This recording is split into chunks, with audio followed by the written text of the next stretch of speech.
तो good evening आप सभी लोगों को नमस्ते। सभी लोग लाइव क्लास ज्वाइन करें। आज एक डिबेट आधारित क्लास है जिसमें करंट का मुद्दा है। आप लोग न्यूज़पेपर पढ़ते होंगे तो ये ऐसे खबरें आप लोग सुनते रहते हैं, बहुत सारी खबरें आप लोग सुनते रहते हैं। आज हम लोग जो क्लास लेने जा रहे हैं वो मुद्दा आधारित एक क्लास है। मुद्दा है निर्वाचन प्रणाली का। आज का जो मुद्दा है वो निर्वाचन प्रणाली का है, इलेक्टोरल सिस्टम का है। जिस निर्वाचन पद्धति को भारत में अपनाया गया है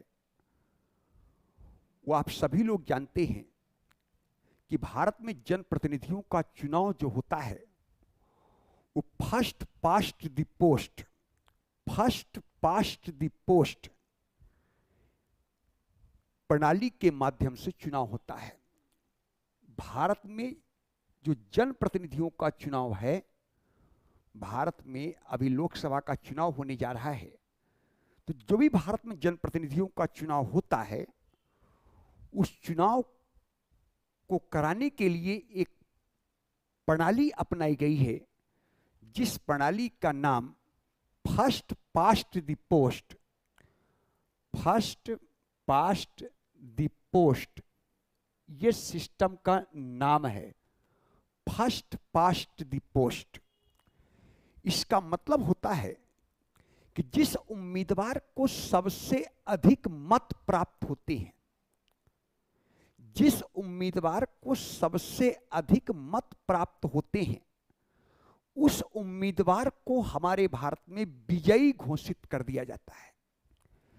क्योंकि वो उम्मीदवार लोकसभा या विधानसभा या पंचायत या नगरीय निकाय के चुनाव में सबसे अधिक मत प्राप्त किया है, तो जो उम्मीदवार सबसे अधिक मत प्राप्त करता है उस उम्मीदवार को विजयी घोषित कर दिया जाता है।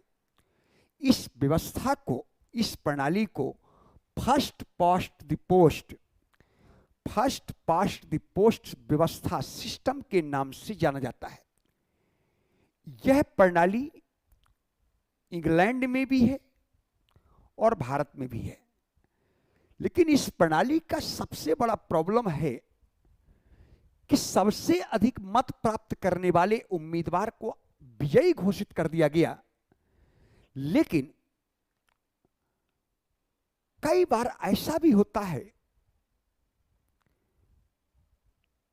कि ज्यादा मत ऐसे उम्मीदवारों पर पड़ा है जो चुनाव हार गए हैं, उन उम्मीदवारों पर ज्यादा मत पड़ा है। मान लीजिए किसी उम्मीदवार को, लोकसभा के चुनाव में किसी उम्मीदवार को 40% मत प्राप्त कर वो विजयी घोषित हो गया, उसको आपने विजयी घोषित कर दिया, तो 60% जो मत है वो उसके पक्ष में नहीं पड़ा। 40% मत प्राप्त करके अगर कोई उम्मीदवार लोकसभा का चुनाव जीत जाता है तो इसका मतलब यह हुआ कि 60% मत उसके पक्ष में नहीं पड़ा, इसका मतलब उसके विरोध में पड़ा। इसके बावजूद भी वो 100% 100% मतदाताओं का प्रतिनिधित्व करता है। ये कैसा डेमोक्रेसी है?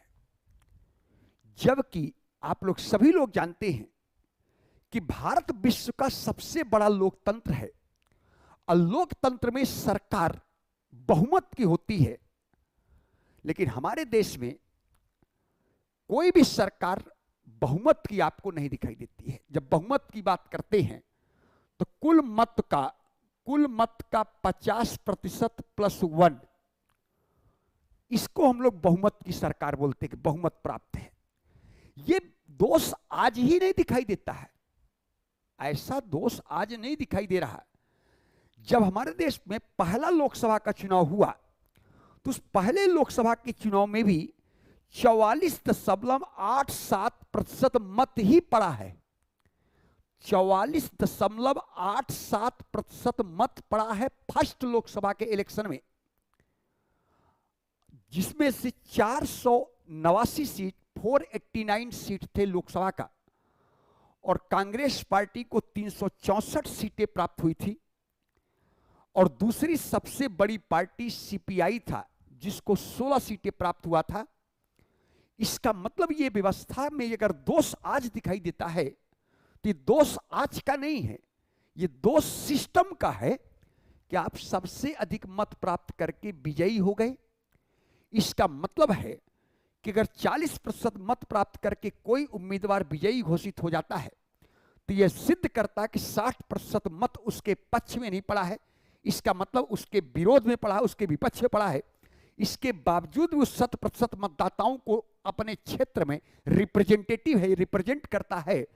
तो ये कैसा लोकतंत्र है, ये आज डिबेट का विषय है। अभी हाल ही में अगर आज की बात करें, अभी हाल ही की बात करें तो आप लोग सभी लोग जानते हैं कि दिसंबर 2023 में हमारे यहां दिसंबर 2023 में 5 राज्यों में विधानसभा का चुनाव हुआ। मैं 3 राज्यों की विधानसभा के चुनाव की बात कर रहा हूं, 5 की बात नहीं को, मैं 3 की बात कर रहा हूं। मध्य प्रदेश, राजस्थान और छत्तीसगढ़ की बात कर रहा हूं।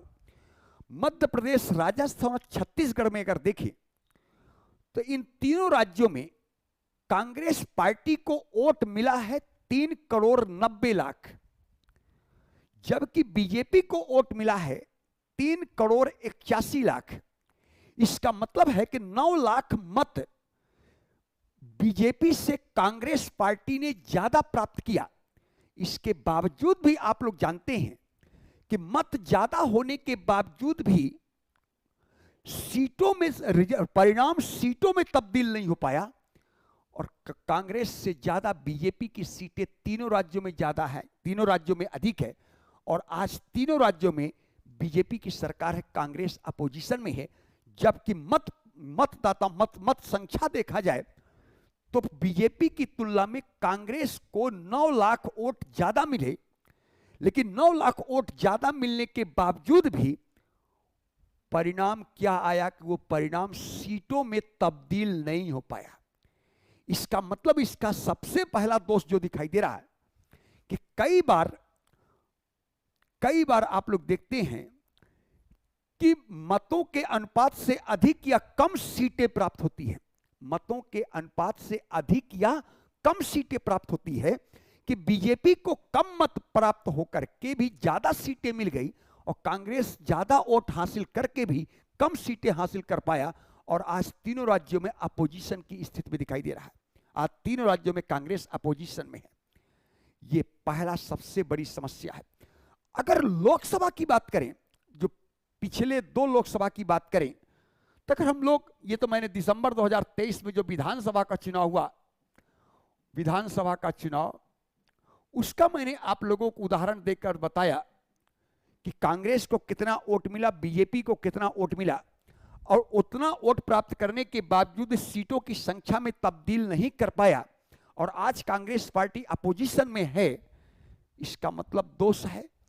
अगर लोकसभा की बात करें, हम लोग लोकसभा की बात करें, पिछले 2 लोकसभा की बात करें, लोकसभा की अगर आप लोग बात करो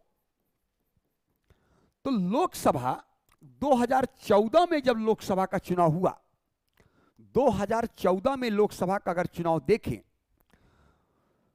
तो बीजेपी को मत प्रतिशत 31%, बीजेपी 31% मत प्राप्त किया, 31% मत प्राप्त किया, सॉरी, बीजेपी 31% मत प्राप्त किया और 282 सीटें आया।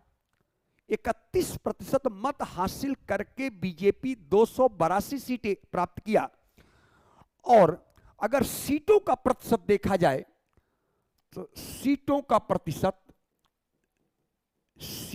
प्रतिशत देखा जाए बीजेपी का, तो मेरे पास जो आंकड़ा है वो 52% का है। इसका मतलब बीजेपी 31% वोट हासिल किया और 282 सीटें पाया।